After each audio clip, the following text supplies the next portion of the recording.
ونعوذ بالله من شرور أنفسنا ومن سيئات أعمالنا من يهده الله فلا مضل له ومن يضلل فلا هادي له أشهد أن لا إله إلا الله وحده لا شريك له وأشهد أن محمدا عبده ورسوله أما بعد فنبدأ عزكم الله. Alhamdulillah, kita panjatkan puji dan syukur kehadirat Allah Subhanahu wa taala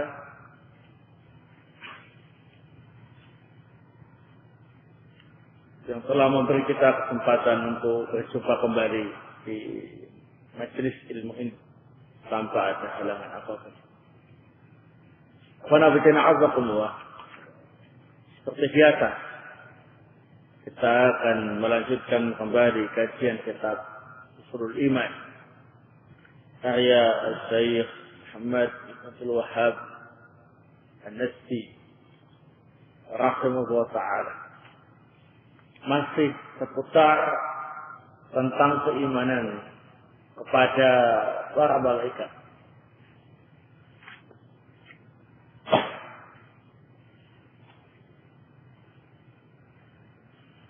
Qala rahimahullah ta'ala wa minhum al-muwakkaluna fi hifzi bani Adam.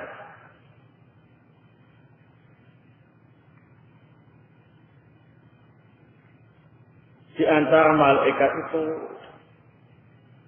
ada yang diserai tugas menjaga Bani Adam.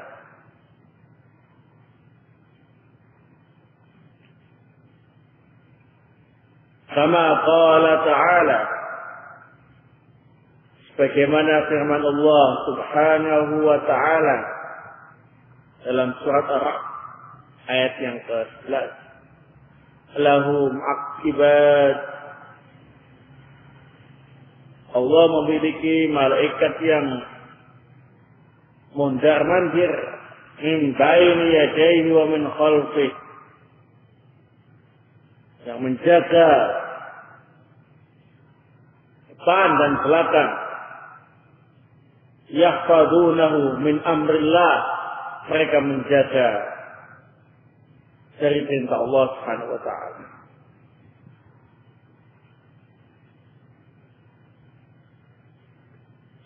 Qala Ibn Abbas radhiyallahu ta'ala anhu. Ibn Abbas, semoga Allah ta'ala meridainya, menjelaskan tentang tafsir ayat ini.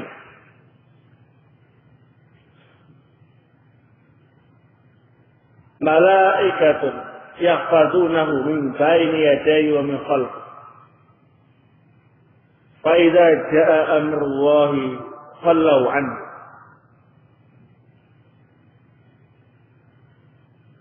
Mereka itu ialah malaikat yang menjaga Bani Adam dari depan dan dari belakang. Dan jika ada perintah dari Allah, mereka pun akan meninggalkannya. Wa qala Mujahid, dan berkata Mujahid rahimahullah ta'ala, ma min 'abdin illa malakun muwakkalun bi hifdhihi fi nawmihi wa yaqdatihi من الجن والإنس والهوام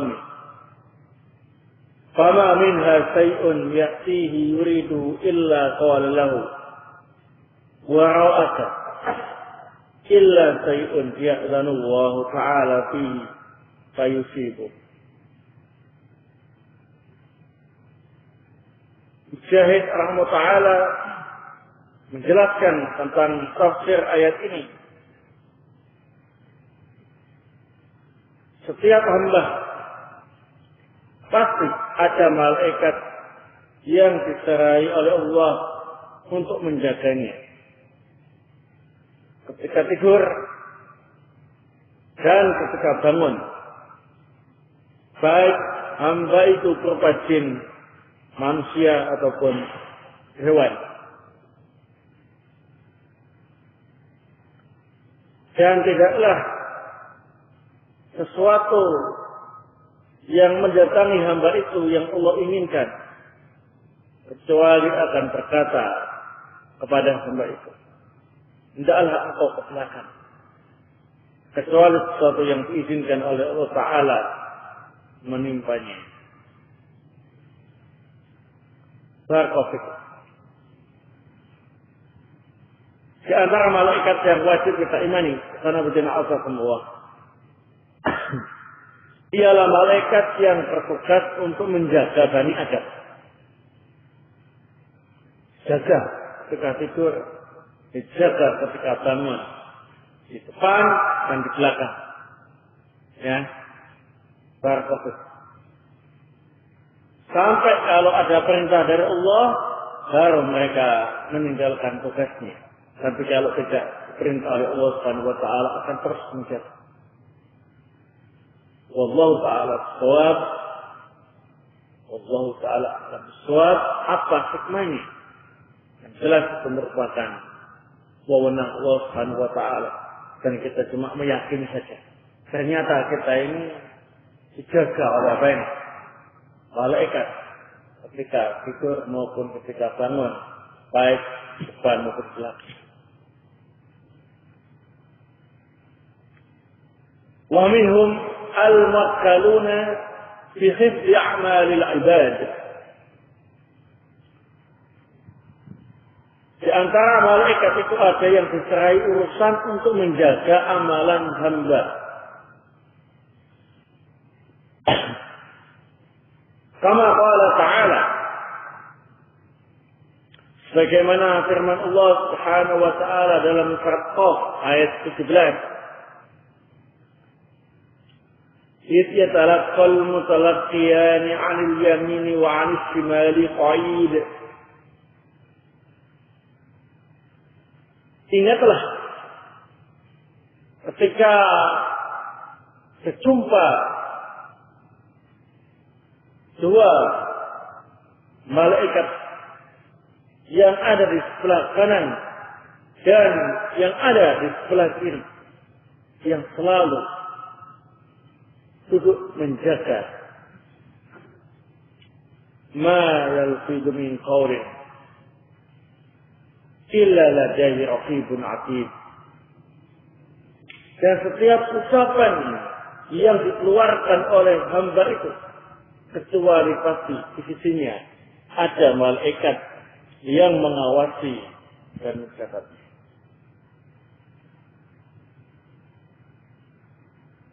Wa qala ta'ala, Allah Ta'ala berfirman, wa inna 'alaikum lahafidin kiraman katibin ya'lamuna ma taf'alun. Dan sungguh kalian itu dijaga oleh para malaikat penjaga yang mulia, yang mencatat apa yang mereka lakukan. Nah, ya'maluna ma taf'alun. Mereka mengetahui apa yang kalian lakukan. Surat Al-Isra ayat 10 sampai yang ke-12. Ini juga termasuk keimanan kita kepada malaikat. Ialah di antara malaikat itu ada yang dipasrai oleh Allah Subhanahu wa taala menjaga amalan hamba. Yang dimaksud menjaga di sini ialah mencatat apa yang dilakukan oleh hamba, apa yang diucapkan oleh hamba. Nah, Raqib, Atid ini adalah sifat tugas mereka. Ya, adapun yang masyhur di kalangan kaum muslimin, Raqib, Atid itu nama malaikat. Tapi yang benar Raqib dan Atid itu merupakan sifat tugas mereka. Ya.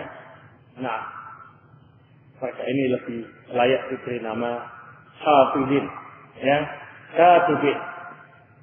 Malaikat penjaga yang mencatat amal hamba. Barakallahu.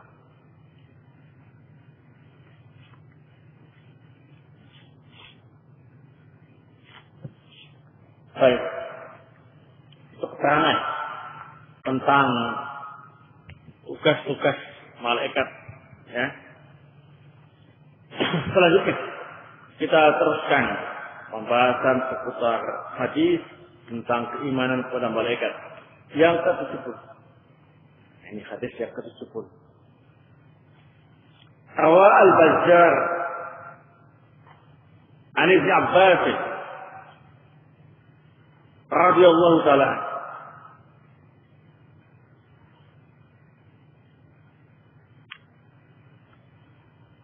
Al-Bazzar telah meriwayatkan dari Ibn Abbas, semoga Allah Ta'ala meridai keduanya,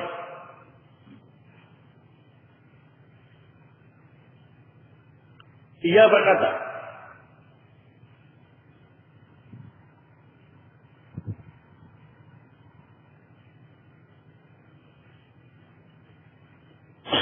qala Rasulullah sallallahu alaihi wasallam, Rasulullah sallallahu alaihi wasallam bersabda,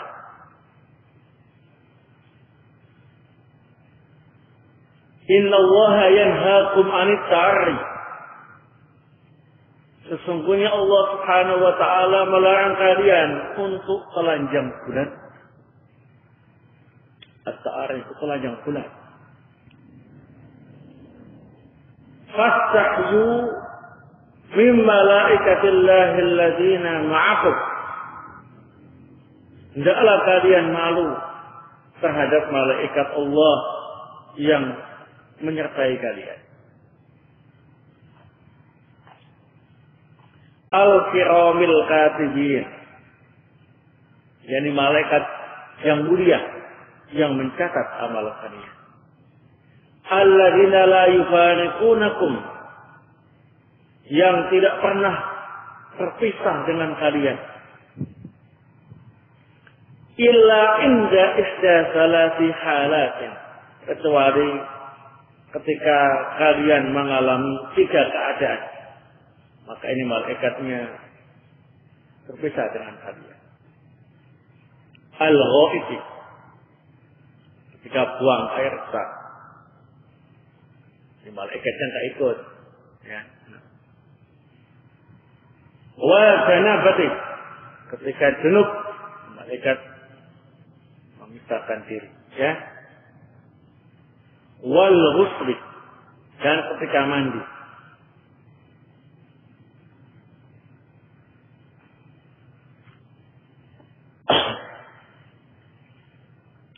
Fa idza tasala ahadukum bil ara'i,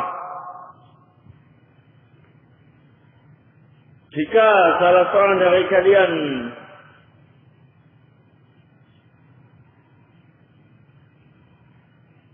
mandi di tanah terbuka, tapi terbuka, fal yastatir bi thawbih, maka hendaklah dia menutup dirinya dengan pakaian. Au bi jismi haid, atau dengan barakofikum tembok yang menutupi, atau bi ghairi, atau yang lain.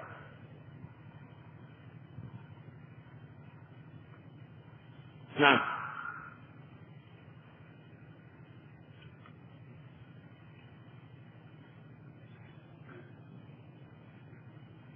hadis ini sahih, ya. Qala al-Hafidz Ibnu Katsir, Al-Hafidz Ibnu Katsir menjelaskan tentang hadis ini. Wa ma'na ikramihim ayat tahsiyamin, menghormati malaikat itu maknanya ialah hendaklah malu dengan mereka. Fala yumdi alaihim al-a'mal al-qabihata allati yaktubunaha. Jangan sampai seorang menyerahkan kepada malaikat itu amalan-amalan yang jelek yang akan mereka tulis. Fa inna Allaha khalaqahum kirama fi khalqihim wa akhlaqihim. Karena sungguhnya Allah Ta'ala menciptakan malaikat itu dalam keadaan mulia, bentuk fisiknya dan akhlaknya. Summa qala ma makna. Kemudian Al-Hafidz Ibnu Katsir juga menjelaskan tentang makna hadis ini. Inna min karamihim annahum la yadkhuluna baitan fihi kalbun wala surah wala julubun wala timsalun. Sesungguhnya di antara bentuk kemuliaan malaikat, mereka tidak mau masuk rumah yang di dalamnya ada anjing atau gambar yang bernyawa atau orang yang junub atau patung. Wala yarhabuna rufqatan ma'ahum kalbun aw jaras. Dan malaikat juga tidak mau mengiringi rombongan safar yang membawa anjing atau lonceng. Barakallahu. Di dalam hadis ini ada beberapa pelajaran yang bisa kita ambil. Yang pertama, wujubu satril awrah. Kita wajib menutup aurat. Hukum asalnya, ya.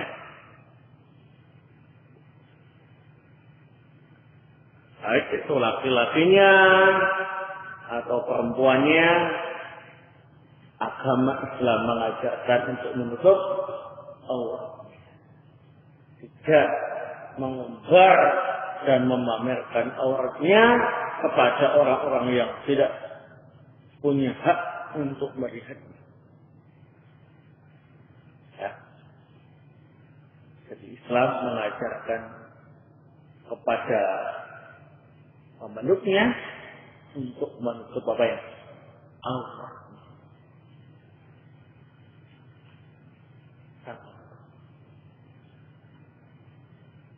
Dan iblislah, setanlah yang berusaha menipu Bani Adam untuk membuka auratnya. Sebagaimana iblis menggoda Nabi Adam, ya, dan istrinya Hawa untuk membuka aurat.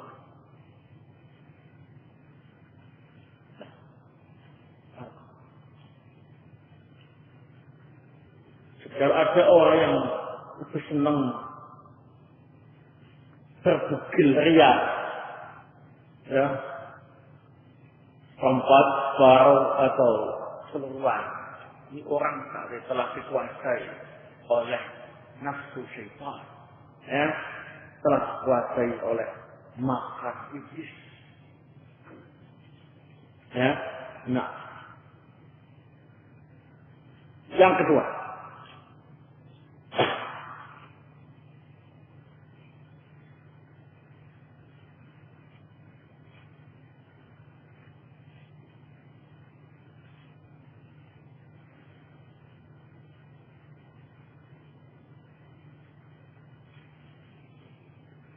berkata Imam An-Nawawi rahimahullah, yajuzu kasful awrah fi mawdi'il hajah.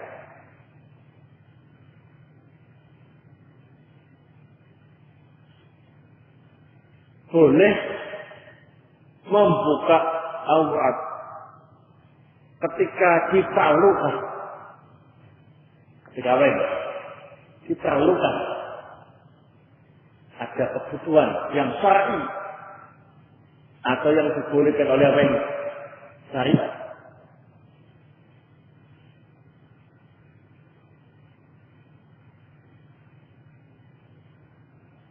antaranya ialah fil khulwah.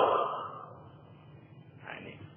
Ketika dia sendirian, ya, mau mandi sendirian di tempat yang nggak ada orang sama sekali. Nah, mandi di sungai gitu ya, laku nyemplung ya. Nggak ada siapapun kecuali dia. Kalau betul dipastikan aman, ya.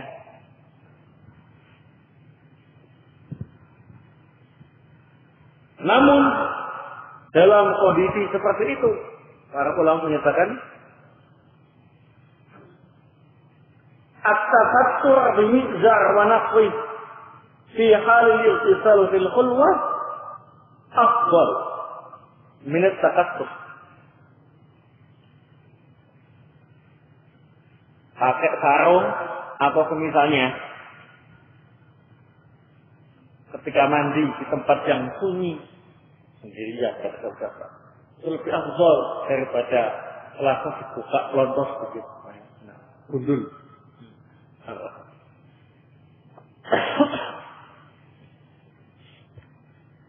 Ya, berdasarkan hadis ini. Jadi boleh kalau memang aman dia sendirian sepi. Tapi lebih afdal pakai sarung atau yang semisal. Ya. Nah. Baik. Dalam rangka tadi menghormati para malaikat yang selalu menjaga kita, ya.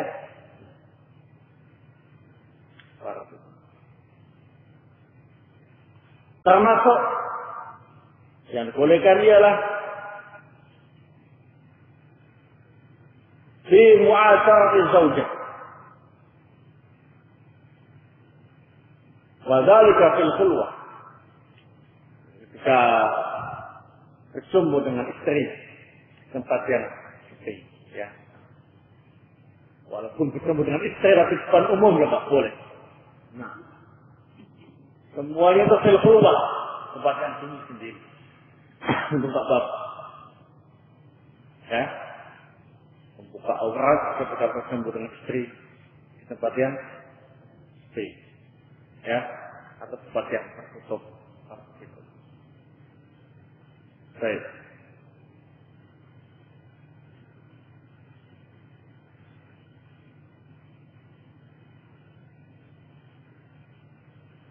Dan yang lain sebagainya.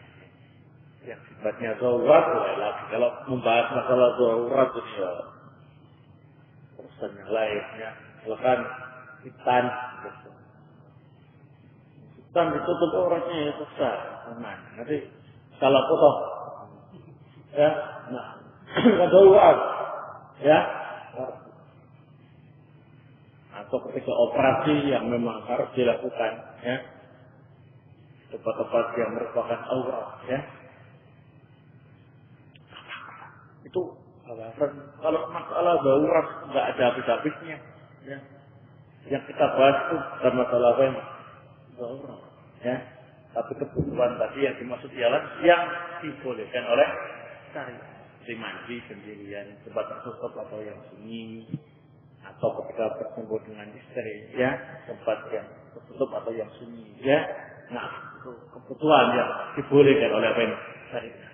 Tapi seandainya dalam keadaan semacam itu tasattur, yakni memakai sarung atau yang semisalnya, maka afdal dalam rangka menghormati para malaikat yang biasa menjaga kita dan mencatat amal kita, ya.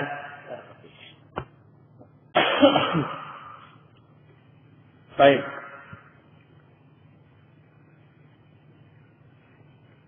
Kemudian dalam hadis ini juga bisa kita ambil pelajaran yang lain.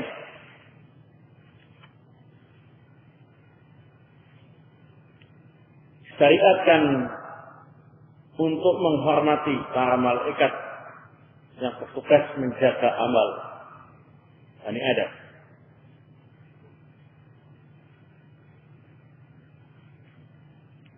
Di antara cara yang dijelaskan oleh para ulama,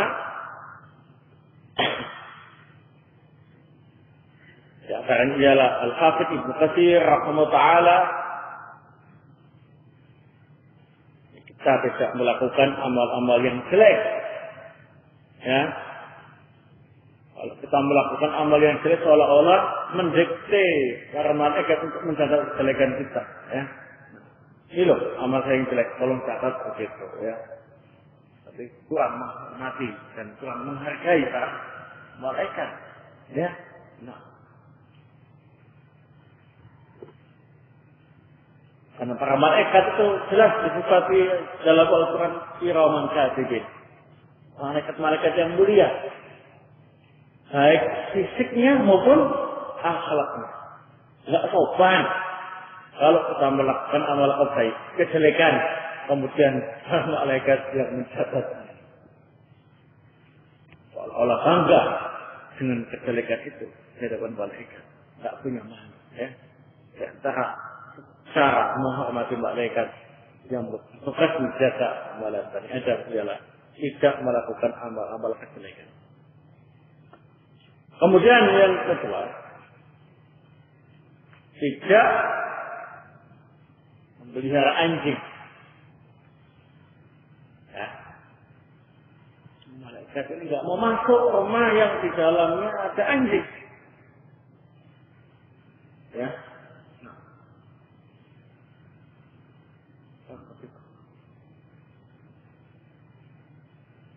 Kalau malaikat tak mau masuk rumah yang ada anjingnya, maka yang biasa masuk ya bawa dari malaikat syayatinul jin, setan-setan apa ini? Kalau rumah itu sudah banyak setan-setan jinnya, ya, sendiri ya. Nah, rumah itu bukan seperti mana kata banyak orang ya. Baiti jannati, ya. Tapi baiti nari, rumah surga, ya. Slogannya gitu ya. Nah, kalau yang dipelihara anjing, walau tidak masuk, ya masuk syayatinul jin, maka slogannya dirubah saja menjadi apa? Baiti nari, rumahku yang neraka. Nah. Termasuk menghormati malaikat ialah tidak memajang gambar-gambar yang bernyawa. Ya.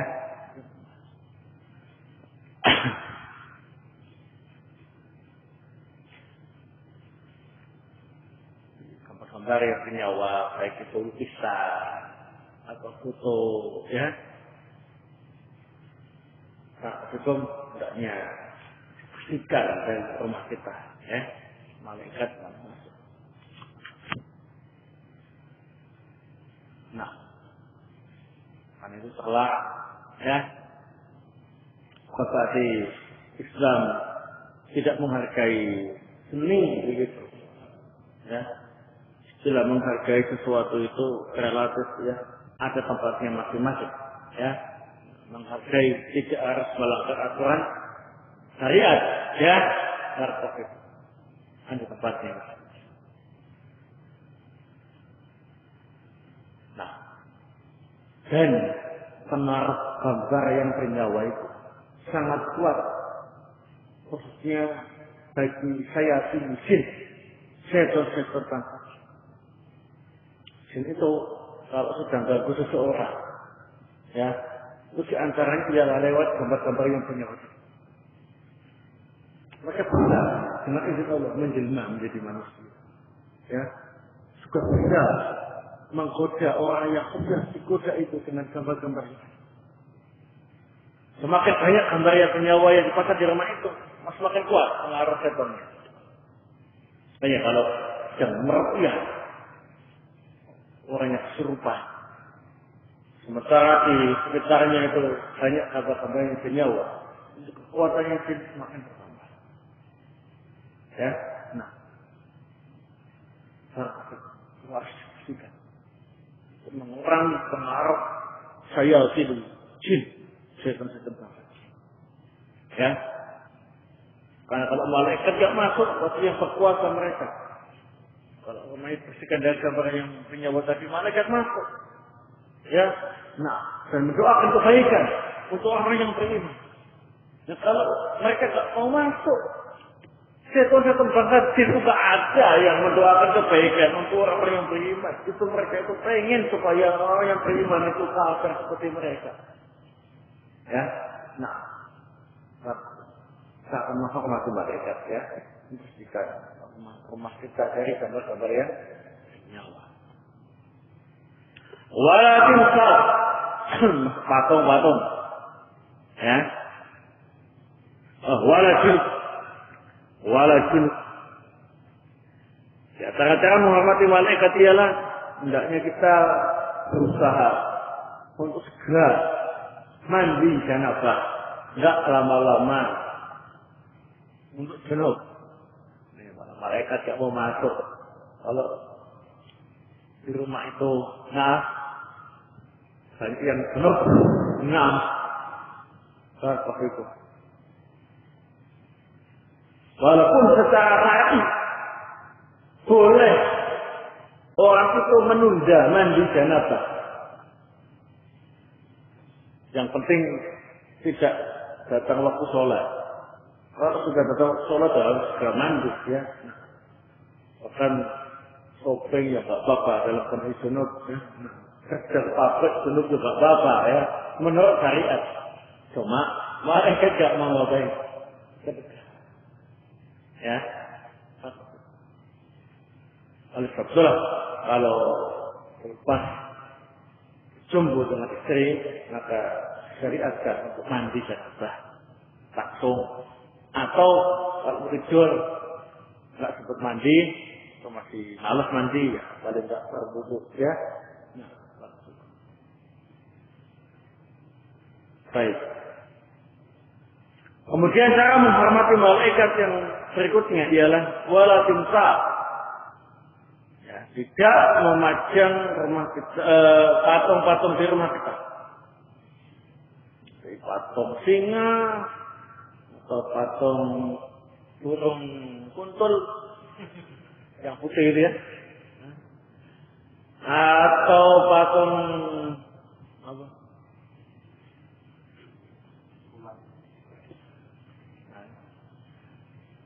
Patung-patung ya kalau orang Jawa Tengah itu kan ya patung-patung segalanya patung Semar Petro dan yang semisalnya ya apalagi sampai patung yang disembah yang tidak disembah saja patungnya menyebabkan mereka tidak mau masuk apalagi sampai disembah-sembah.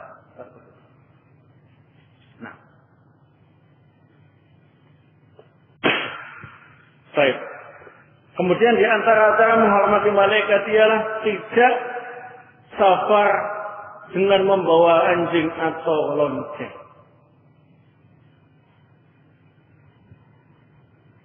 Kalau safar naik mobil atau naik apa ya, kalau bisa jangan bawa anjing, jangan pula bawa lonceng. Ya. Malaikat tidak mau ikut menyertainya.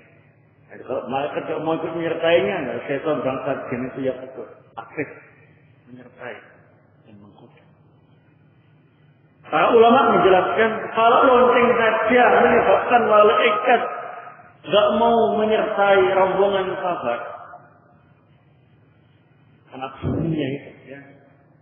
Bagaimana kalau disertai dengan alunan lagu dan musik, tambah menjauh. Ya,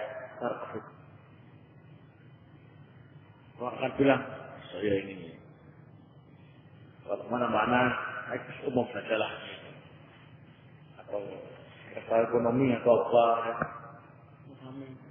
Ada musiknya macam-macam ya. Masalah murahnya syar'inya itu ya. Bukan karena gengsinya ya. Naik mobil pribadi itu kan rumah ya, bisa mengatur, ya kan? Nah, memang ada yang sampai bilang di zaman kita sekarang ini untuk tampil betul-betul syar'i itu memang agak mahal biayanya. Ya, kok boleh campur baur laki perempuan? Ya naik sepeda motor sendiri saja, beli motor. Kalau nggak mau, ya beli mobil ya, yang murah-murah gitu ya.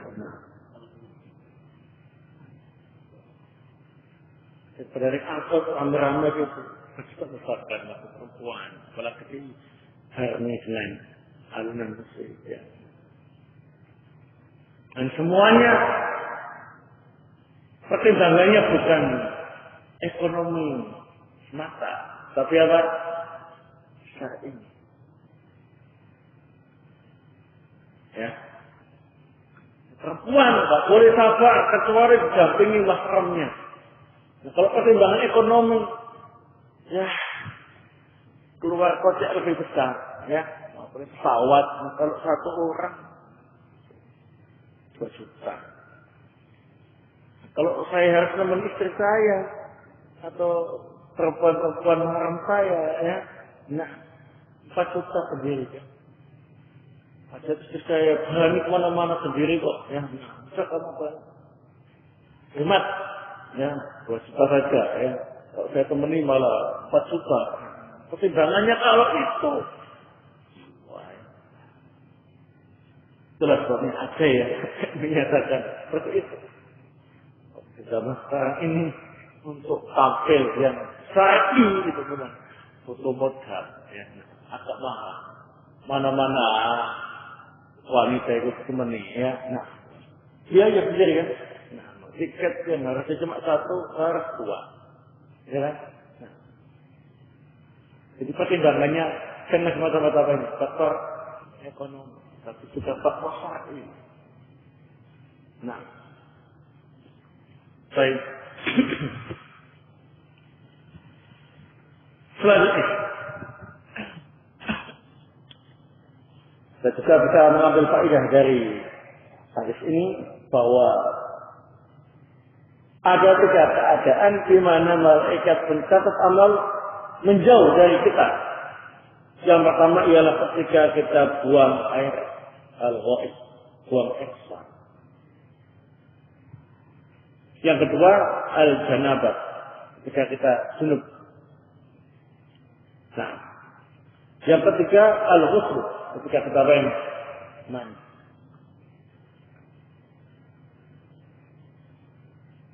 Yang harus kita berikan pelajaran, jangan lama-lama buang air besarnya, kecuali keluar, ya. Bulas begitu, tak keluar-keluar. Tapi kalau memang di situ sambil cari ide-ide, kelamaan, ya. Nah, termasuk kalau junub jangan lama-lama, segera mandi. Kalau mandi jangan lama-lama, segera selesaikan, ya, supaya kita tetap, ya, sama dengan para malaikat. Barakallahu. Hadis berikutnya.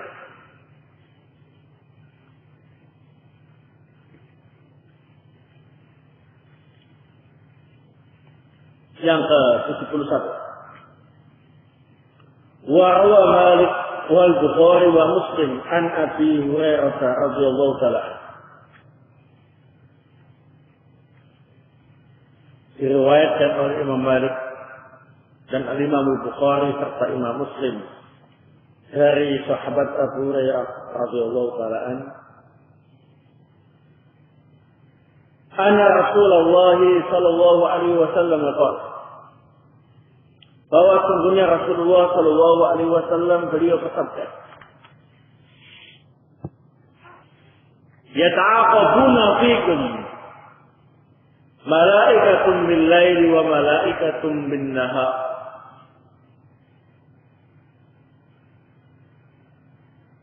Bergantian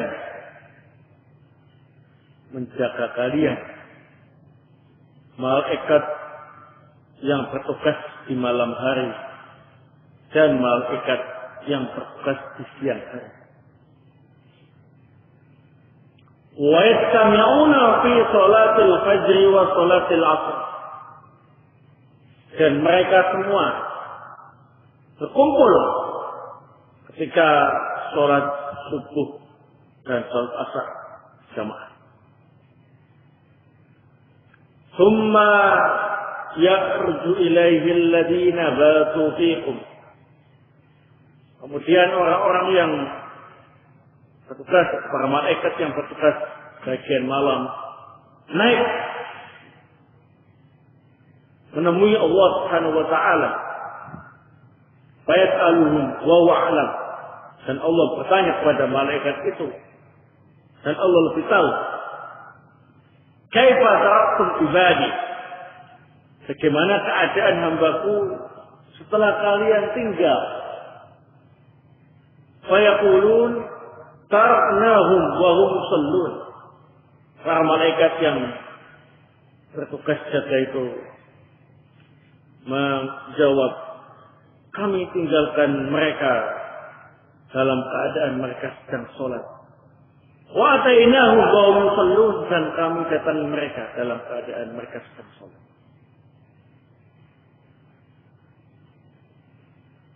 Nah, hadis yang ke-12.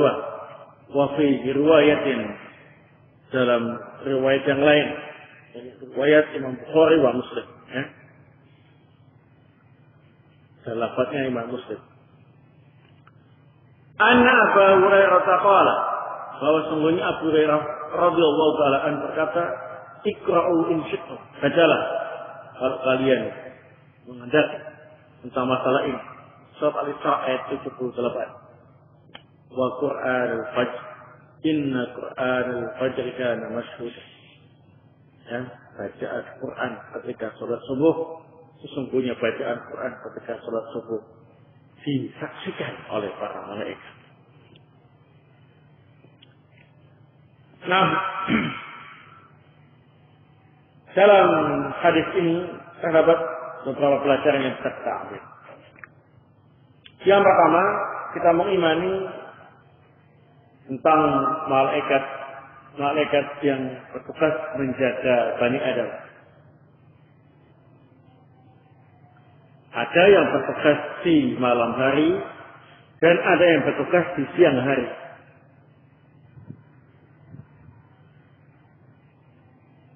Yang bertugas malam hari stafnya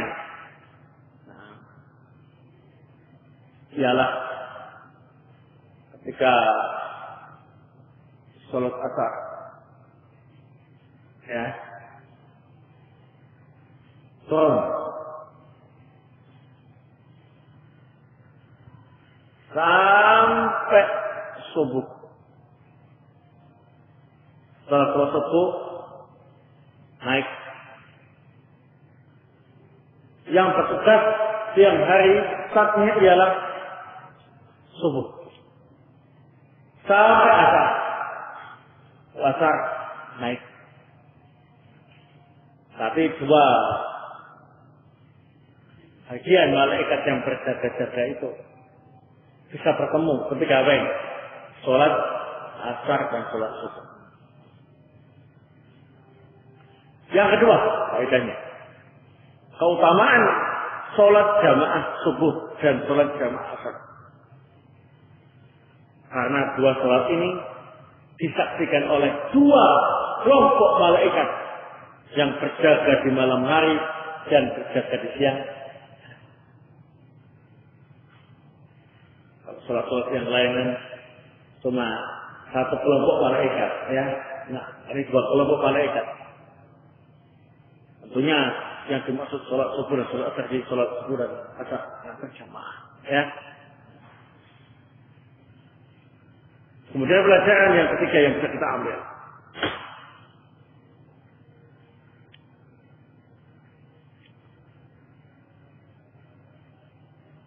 Keutamaan sholat secara umum.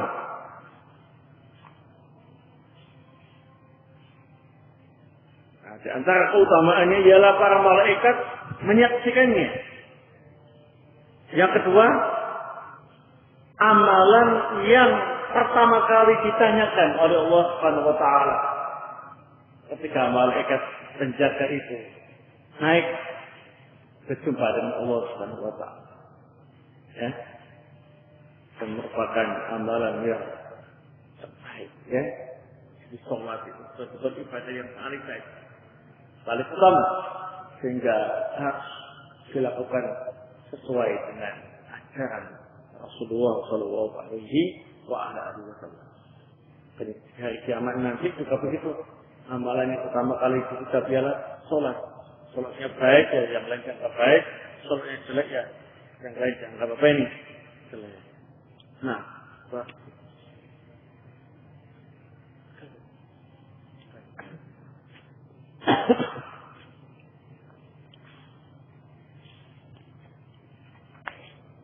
pokoknya masih ada dua hadis lagi, ya. Allah kita bahas pada pertemuan, ya. Membahas tentang masalah keimanan terhadap apa ini malaikat, ya.